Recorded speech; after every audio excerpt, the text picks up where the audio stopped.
One mom stormed into my classroom insisting her son couldn't possibly be failing math because, in her words, he's a wizard at figuring out video game microtransactions. She demanded I visit their house to watch him calculate the best value for in-game currency, calling it real-world economics. When I explained that V-Bucks management didn't count toward his grade, she accused me of being anti-gamer and having a personal bias against people who understand digital markets.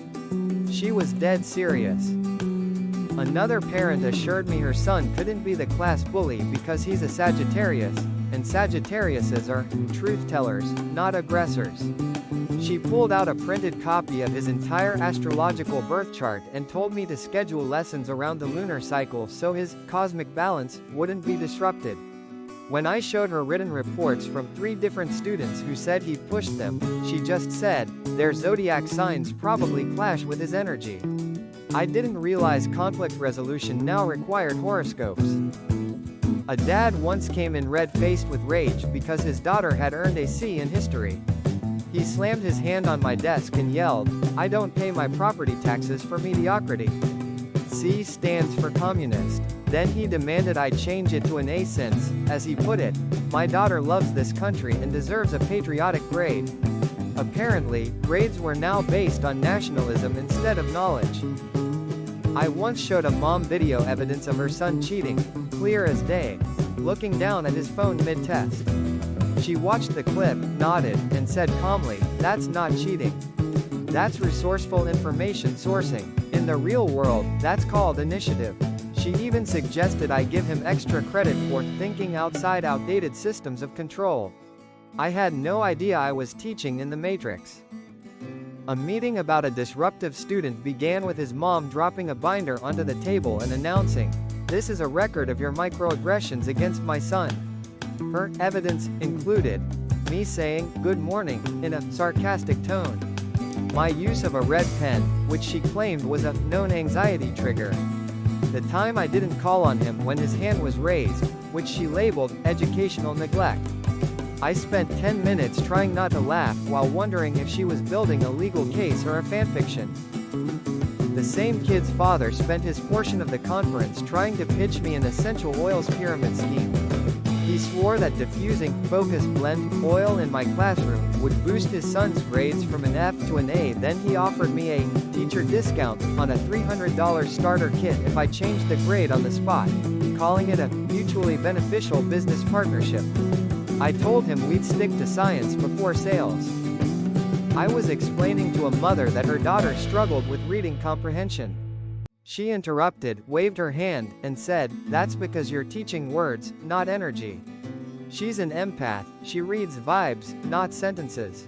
Then she asked if I could start grading based on her daughter's interpretive dances, because that's how she emotionally processes literature. I didn't have a rubric for that one. A father looked over his son's report card, sighed dramatically, and said, "He gets his intelligence from his mother." His wife, sitting right next to him, turned slowly toward him with the deadliest glare I've ever seen. I spent the next 15 minutes trapped in the most uncomfortable silence imaginable while he pretended not to notice her seething rage. I've seen quieter volcanoes. A mother came in furious because her son got a low participation grade. "He's an introvert," she screamed. "You're discriminating against his personality type. This is a violation of his right to be quiet." I calmly explained that his introversion consisted of him napping on his desk and doodling violent cartoons of his classmates. She just crossed her arms and said, "That's not sleeping. That's his inner creativity finding peace." Apparently, I was grading a meditation retreat. One parent claimed her child's missing homework wasn't his fault. It was mine, because I didn't synergize with their family's workflow paradigm. Keep in mind, I teach 3rd grade. When I asked what that meant, he started throwing around business jargon like leveraging assets and actionable outcomes until our meeting time ran out. The pile of incomplete homework, or as he called it, unactionable deliverables, remained untouched. A mother accused me of being anti-technology because I refused to let her son use ChatGPT to write his essay on The Great Gatsby.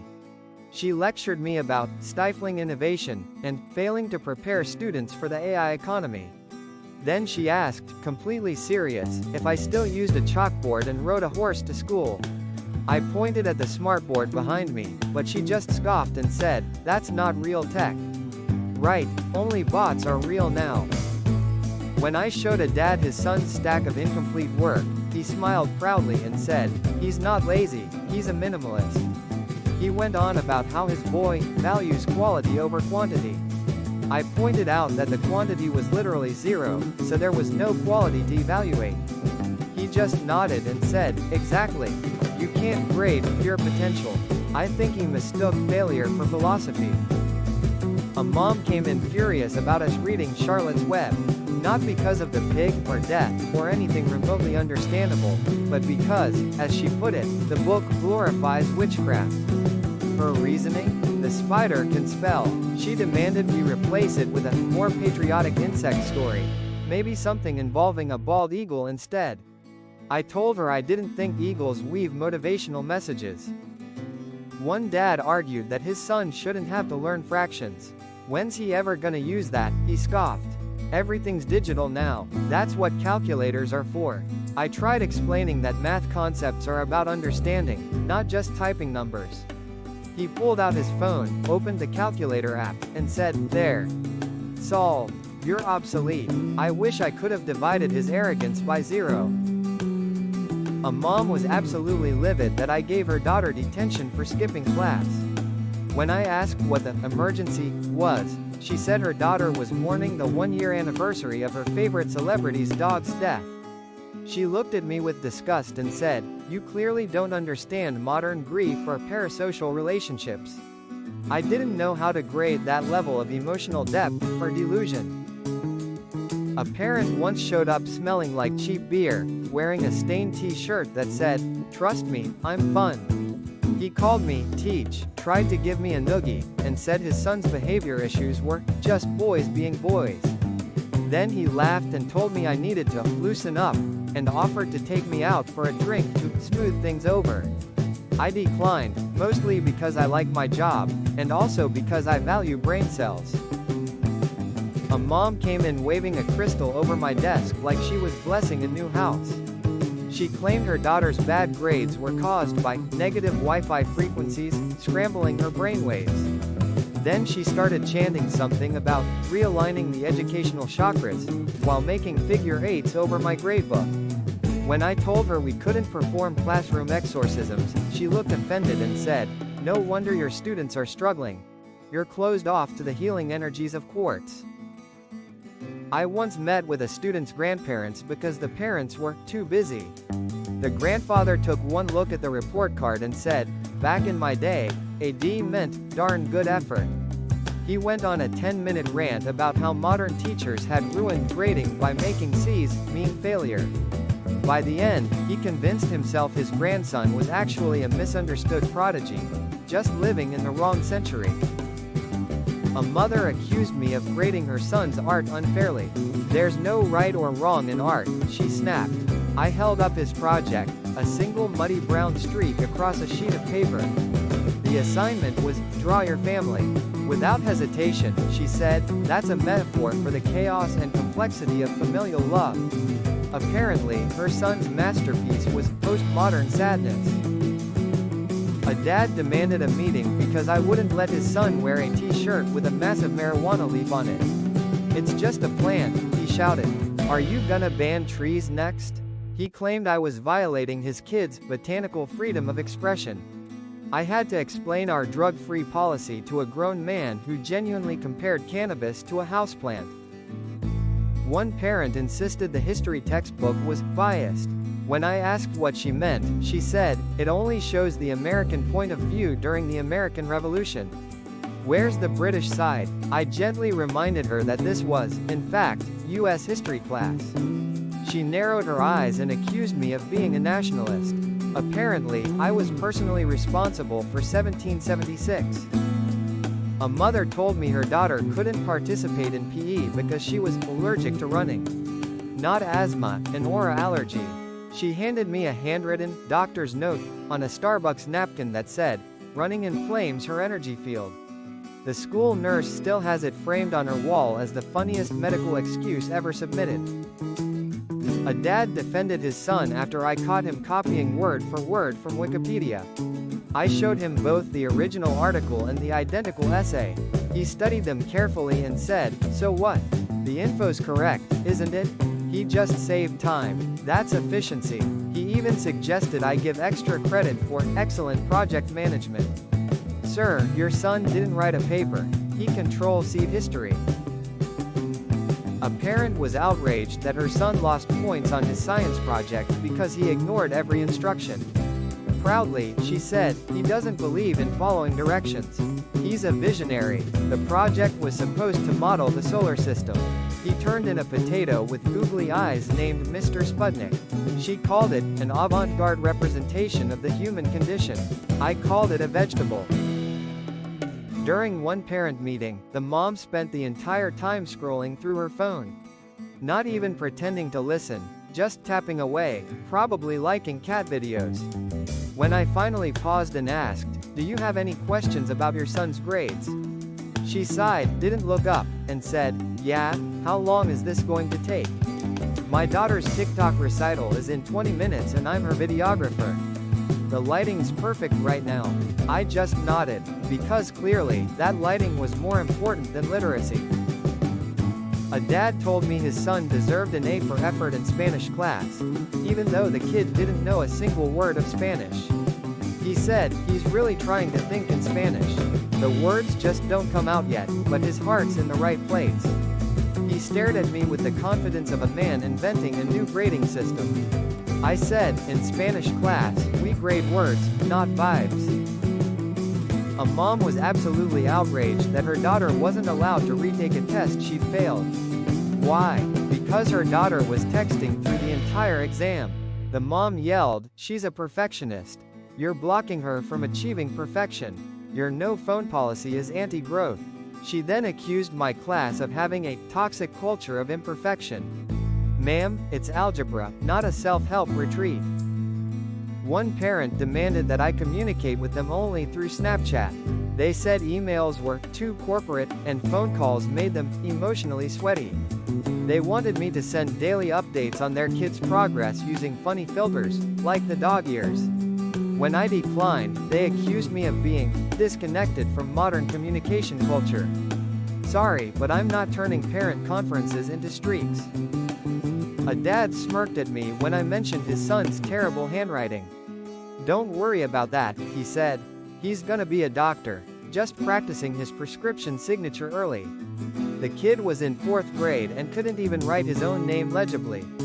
I told him, let's focus on mastering cursive before we start medical school. He winked like he'd just delivered the punchline of the century. A mother filed a formal complaint because, and I quote, "the lunch menu is bullying my son." Apparently, the vegetables on his plate were emotionally aggressive and attacking his dietary boundaries. She demanded we offer a special, all-beige menu: nuggets, fries, and plain pasta. No color, no nutrition, just beige. We didn't know whether to call a nutritionist or a therapist. One parent told me I was too cheerful in the mornings. She said, "Your constant positivity puts pressure on my son to also feel happy. He's more of a brooding type. He thrives in melancholy." She asked me to make the classroom vibe more somber. I didn't know how to respond, but I think I mumbled something like, "Sure, I'll try to be sadder." The next morning, I greeted the class with, "Good morning, I guess." A dad came in after seeing his son's failing report card and said, "All right, what's the bare minimum he needs to do to pass?" He wasn't joking. He actually pulled out a notepad and pen like we were strategizing a business deal. He said, "We're not shooting for the stars. We're just trying not to repeat the grade. Give me the cheat codes." I told him, "Step 1, do the work." He looked disappointed, like I'd given him the world's worst video game walkthrough. A mother stormed in, furious that I kept writing her son up for talking nonstop in class. He's not being disruptive, she said. He's networking. He's a natural-born leader, a future CEO. She told me that every time he interrupts a lesson, he's building his social capital. Then she handed me one of his homemade business cards, scribbled in crayon. Ethan, boss of everything. I've never seen so much confidence fit on a 3x5 card. A dad was livid about a simple homework assignment where students had to interview a family member about their childhood. He slammed his hand on the desk and yelled, "You're invading our privacy." That's government data mining. I pointed out that the first question was literally, "What was your favorite game as a kid?" He leaned in and whispered, "Exactly how it starts. Apparently, Big Brother wants to know if you liked tag or hopscotch." A parent emailed me demanding a higher grade for their son's science fair project, which was, no exaggeration, a shoebox filled with dirt and a single plastic dinosaur. When I explained that wasn't quite scientific, they said, "It's minimalist. It represents extinction through simplicity." So apparently, Jurassic Park meets performance art. The kid got a D. The parent called it censorship. One mom insisted that her son's terrible attendance wasn't a problem because he learns best through osmosis. She said, he absorbs the lessons from the environment, even when he's not physically here. So, he's skipping school to spiritually download algebra now? I asked if his energy field was also absorbing failing grades. She didn't laugh. A father came in to complain that our fire drills were too stressful for his child. He said, in a real fire, can't you just text everyone calmly to go outside? He genuinely believed we could replace alarms with polite notifications. Sir, if the building's on fire, I promise, subtlety is off the table. One mother was angry that her daughter lost points for an incomplete essay. She was expressing her minimalist truth, she said. The essay was literally 2 sentences. Life is hard. The end. When I explained the rubric required at least 3 paragraphs, she accused me of suppressing brevity as an art form. Somehow, I became the villain for not appreciating her child's poetic laziness. A parent complained that her son was emotionally allergic to group projects. She said, he's not antisocial. He's just too intellectually advanced to be slowed down by others. She wanted him to do all assignments solo, while his classmates observed his genius. The project was making a volcano. Her son refused to participate, saying teamwork dilutes innovation. I wish I could say that was satire. At the very end of a conference marathon, one dad leaned back, smiled, and said, "Look, I don't blame you. Kids these days are tough. But between you and me," he lowered his voice and added, "if you just bump his grade a little, I'll throw in season tickets to my cousin's semi-pro wrestling league." I told him, bribery's not really in the curriculum. He winked and said, "It should be. That's real-world economics."